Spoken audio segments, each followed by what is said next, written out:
জাতীয় পতাকা কাঁধে নিয়ে রাজ্য জুড়ে পিকেটিং। তিপ্রামথার বিধায়ক রঞ্জিত দেববর্মা নিজে পথে। দাবি অবৈধ অনুপ্রবেশ রুখে ত্রিপুরার ভূমিপুত্রদের অধিকার রক্ষায় এই আন্দোলন।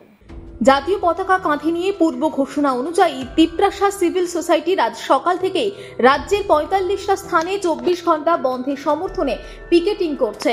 রাজধানী আগরতলায় ব্যাপক সংখ্যক বন্ধ সমর্থক সহ পিকেটিং করেন মথা দলের বিধায়ক রঞ্জিত দেববর্মা। এই পিকেটিং এবং বন্ধ আহ্বান নিয়ে সংবাদ মাধ্যমের সামনে কথা বলার সময় রঞ্জিত দেববর্মা দাবি করেন, মূলত অবৈধ অনুপ্রবেশকারীদের নিজ দেশে ফেরত পাঠানোর দাবিতে তাদের কর্মসূচি।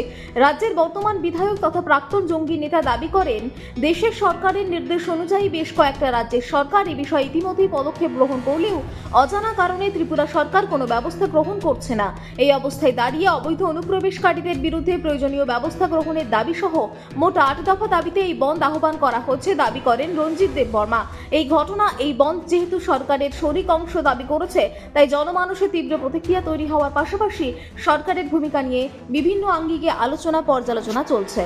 हम असेंबली में उठाया है क्वेश्चन, हम असेंबली में उठाया, लेकिन गवर्नमेंट ने आज तक कोई इनिशिएटिव नहीं लिया। हमने बोला एक शेड्यूल जरूरी नहीं है। त्रिपुरा गवर्नमेंट ये हमें डिक्लेयर करो, जो रोमन स्क्रिप्ट से वर्क चालू करने के लिए डिक्लेयर करो, हमने मांगा है। आज का जो हमारा 8 दफा दाबी है, ये हमें वो दाबी भी है, रोमन स्क्रिप्ट का दाबी है। इनर लाइन परमिट का भी है ना?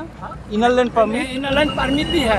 इनर लाइन परमिट 1993 में 83 ललित देवबर्मा ग्रुप का साथ त्रिपुरा गवर्नमेंट का एक एग्रीमेंट हुआ, वो हमें लिखा है त्रिपुरा में इनर लाइन परमिट चालू करने के लिए, लेकिन आज तक गवर्नमेंट कोई इनिशिएटिव नहीं लिया। त्रिपुरा गवर्नमेंट आज तक केंद्र सरकार को कोई प्रपोजल भी नहीं भेजा।